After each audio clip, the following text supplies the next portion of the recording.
I'm James, and I spent 35 years building something I loved. My vintage car restoration shop wasn't just a business. It was my life's work, my passion, my legacy. Dad, we need to talk. My daughter Victoria stood in my workshop, her boyfriend Derek lurking behind her. I looked up from the 1967 Mustang I was working on. Sure, honey. What's up? She glanced around with obvious disgust. This place, this whole worthless hobby of yours. I set down my wrench slowly. Hobby? Come on, Dad. You're 72 years old, playing with junk cars in a dusty garage. She crossed her arms. It's time to grow up and think about your family. Derek stepped forward. Mr. Patterson, Victoria and I have been discussing your future. My future? Your retirement, Victoria said firmly. You need to sell this place, liquidate these worthless cars, and actually do something meaningful with the money. I felt my chest tighten. Meaningful?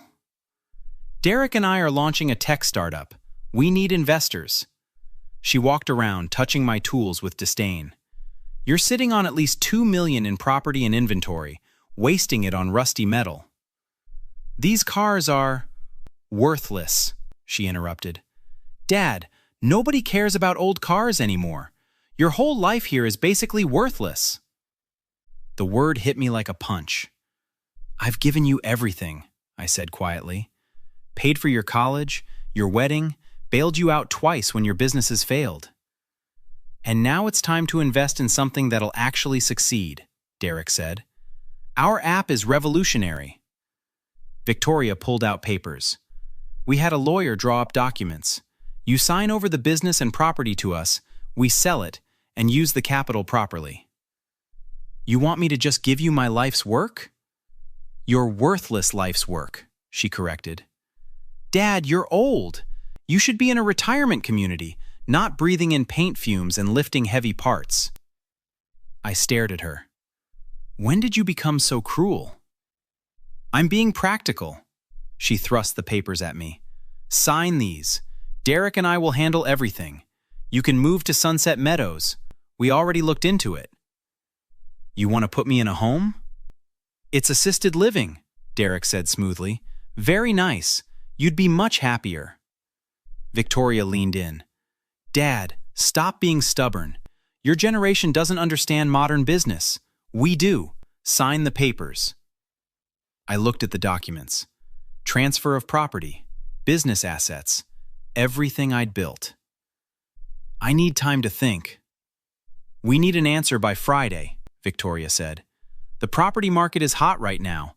We can't waste this opportunity. She left the papers on my workbench and walked out with Derek. I stood there, surrounded by cars I'd lovingly restored, and felt something break inside me. I called my brother Tyler that night. She said what? His voice exploded through the phone. That my life is worthless, that I should sign everything over to her and Derek for their startup. That ungrateful... Tyler stopped himself. James, you can't seriously be considering this. I don't know what to do. You fight back. That's what you do. The next morning, Tyler showed up at my shop with his friend Nathan, a guy who'd bought 3 cars from me over the years. Nathan knows a good lawyer, Tyler said. Sarah Mitchell, Nathan added. She specializes in elder abuse and financial exploitation. Elder abuse? That's a bit dramatic. Is it? Tyler picked up the papers Victoria left. She's trying to take everything you own and put you in a home. I met with Sarah Mitchell 2 days later. Mr. Patterson, I need you to tell me everything, she said, recording our conversation. Every detail. I explained Victoria's demands, her words, Derek's involvement. Have they done anything else suspicious? Sarah asked. Victoria has my power of attorney for health care. She insisted I sign it last year when I had pneumonia. Sarah's expression darkened. And financial power of attorney? She's been asking me to sign one. Says it's just in case. Don't sign anything else, Sarah ordered. I need you to do exactly what I say. Over the next week, Sarah had me document everything. I recorded my next conversation with Victoria. "Dad, did you think about our offer?" Victoria called on Thursday. "I'm still considering it." "There's nothing to consider. You're wasting valuable assets on a hobby nobody cares about." Her voice turned cold. "I talked to Sunset Meadows. They have an opening. We can move you in next month." "What if I don't want to go?" "Dad, you're not thinking clearly. That's why Derek and I need to take control now, before you make more poor decisions." I felt sick. Poor decisions? Keeping that worthless shop. Refusing to plan properly for your future. It's almost like dementia. My hand shook. I don't have dementia. Not yet, but at your age, it's only a matter of time. That's why we need to act now. I ended the call and played it for Sarah. "They're planning to declare you incompetent," she said. "Classic financial abuse pattern. Get power of attorney, claim diminished capacity, take everything." "What can I do?" "Give them exactly what they want," Sarah smiled, "but on your terms." Tyler joined us for the planning session. "I'll liquidate everything," I said. "Sell the cars, sell the property." "And then?" Tyler asked. Sarah pulled out new documents. "Then we make sure the money goes exactly where James wants it to go." We worked for 2 weeks, moving assets, setting up protections, documenting everything. Nathan helped me contact collectors. "James, your cars are worth way more than $2 million. That '67 Mustang alone is worth $300,000. "I know." "You're really going to sell them?" "I'm going to give Victoria exactly what she demanded." I called Victoria on a Friday. "I've made my decision. Come to the shop tomorrow. Bring Derek and a notary." She arrived right on time, practically vibrating with excitement. "You're doing the right thing, Dad," she said, eyeing the cars. Derek had a briefcase. "We brought everything you need to sign." "Actually, I have my own documents." I pulled out the papers Sarah prepared. Victoria frowned. "What are these?" "Proof that I sold everything. The cars, the equipment, the property, all liquidated, just like you demanded." Her face lit up. "Perfect! So where's the money?" "I gave it away." The color drained from her face. "What?" "You said my life was worthless. You said I should stop wasting money on my hobby." I smiled. "So I did exactly what you said." "Where's the money?" Derek demanded. "The Classic Car Restoration Foundation. $3.2 million. They'll use it to teach underprivileged kids auto mechanics and preserve automotive history." Victoria's mouth opened and closed. "You gave away $3 million? You called it worthless, remember? I'm just agreeing with you." "You can't do this," she screamed. "That's my inheritance." Actually, it was my money. My worthless life's work. I handed her a document. "And according to this, you have no legal claim to any of it." Derek grabbed the paper. "This is insane. We'll contest this." "On what grounds?" Sarah Mitchell stepped out from the office. "Hello, I'm Mr. Patterson's attorney." Victoria spun around. "Who are you?" "Someone who's been documenting your financial exploitation attempts for the past 3 weeks." Sarah placed a folder on the workbench, including recorded conversations where you discussed declaring your father incompetent. "That's not... we never..." "It's almost like dementia," Sarah quoted. "Your words, Victoria. Along with plans to institutionalize a perfectly healthy man to steal his assets." Derek's face went white. "This is a misunderstanding." "Really?" "Because I also have emails between you and Victoria discussing how to maximize the property value and get the old man out of the way." Victoria turned to me, tears forming. "Dad, you don't understand. We were trying to help you. By calling my life worthless? I didn't mean it like that. You meant it exactly like that, Tyler said, walking in. I heard you say it 3 times. Uncle Tyler, don't. He held up his hand. You tried to take everything from your father. You wanted to lock him away and steal his legacy. Victoria reached for my arm. Daddy, please. I'm sorry. I made a mistake. I stepped back. You got exactly what you demanded. I liquidated my worthless hobby and stopped wasting money. But that money should have gone to me. Why? You made it very clear you thought it was worthless. Derek tried a different approach. Mr. Patterson, our startup could really benefit from... Get out of my shop. Dad, wait! Victoria was crying now. We can fix this. We can... You called my life worthless, I said quietly. My cars, my work, my passion, everything I built.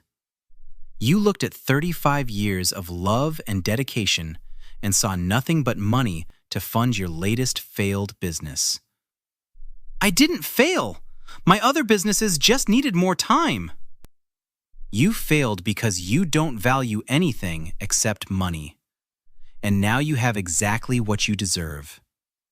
Nothing. Sarah opened the door. I believe you were asked to leave. Victoria tried calling me 60 times that first week. I was having dinner with Tyler at his house when she showed up. Dad, please, we need to talk. She banged on Tyler's door. Tyler opened it. He doesn't want to see you. I'm his daughter. You're the person who tried to rob him, Tyler said flatly. I came to the door. What do you want, Victoria? I want to apologize. Really apologize. She looked desperate. I was wrong. I see that now. What changed your mind? The $3 million you lost? No, I realized I hurt you. I said terrible things. Derek appeared behind her. Mr. Patterson, maybe we could discuss a compromise. There's no compromise, I said. I gave you exactly what you asked for. But you gave away millions, Victoria cried.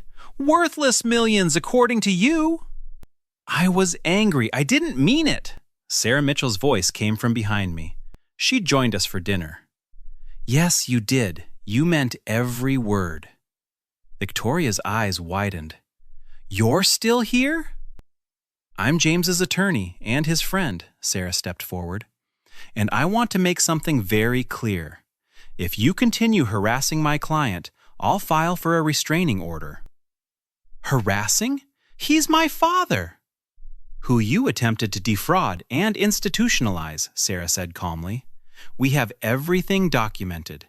Keep pushing, and I'll make sure the district attorney sees those recordings. Derek grabbed Victoria's arm. Let's go. No, she pulled away. Dad, I'm sorry. I'll do anything. Anything? I asked. Yes, anything. Then leave me alone. Respect my choices and never contact me again. You can't mean that. I gave you what you demanded, I said. Now I'm demanding something from you. My peace. Tyler put his hand on my shoulder. James is moving in with me next month. New city, new start. Moving? Victoria looked panicked. Where? None of your business, Tyler said. But I'm your daughter. You're the person who called my life worthless, I said quietly. That's all you are to me now. A week later, Nathan called with news. James, you won't believe this. The foundation is naming their new training center after you. What? The James Patterson Center for Automotive Excellence. They want you at the ribbon cutting. I attended the ceremony the following month. 200 people showed up, including 20 kids who'd be in the first class. A teenager named Lisa approached me after. "Mr. Patterson, thank you for this. My dad was a mechanic, and I want to be just like him." "Your dad would be proud." "He died last year. Couldn't afford the medical bills." She wiped her eyes. "This program means everything to me." I hugged her. "You're going to do amazing things." The foundation director, Angela Rodriguez, found me afterward. "James, we've had 50 more donations since your gift. People are inspired." "I'm glad." "Your daughter called us, 3 times, demanding we return the money." "What did you tell her?" "That the gift was legally binding and you were of sound mind when you made it." Angela smiled. "She threatened to sue. Our lawyers laughed her out of the office." Nathan joined us. "I heard Derek's startup folded. Investors pulled out when word spread about what they tried to do to you." "Good." "Victoria's working retail now. Someone said she's broke." I felt nothing. She got what she earned. Tyler came over with champagne. "To worthless lives and priceless legacies." We raised our glasses. Sarah stood nearby, chatting with Angela. She caught my eye and smiled. "Are you happy with how things turned out?" Tyler asked. I looked around at the young faces, the beautiful facility, the opportunities I'd created. "I gave away $3 million and gained something worth far more," I said. "Purpose, meaning, a real legacy." "Your daughter isn't my daughter anymore," I said firmly. "She made her choice when she called my life worthless." Nathan raised his glass higher. "To James, who showed us all what really matters." I thought about Victoria working retail, Derek's failed startup, their desperate attempts to undo what they'd done. They'd wanted everything, demanded everything, and ended up with nothing. I'd given them exactly what they demanded, and in doing so, I'd given myself exactly what I deserved: freedom, dignity, and a legacy that would outlive me by generations. Justice isn't always about revenge. Sometimes it's about recognizing your own worth, even when the people who should value you most refuse to see it. I didn't destroy Victoria's life. She destroyed it herself the moment she called mine worthless. I just stopped letting her destroy mine along with it. Have you ever had to cut off a family member who only valued you for what they could take? Sometimes the hardest justice is simply walking away. Like and subscribe for more stories about people who refused to be victims and fought back the right way.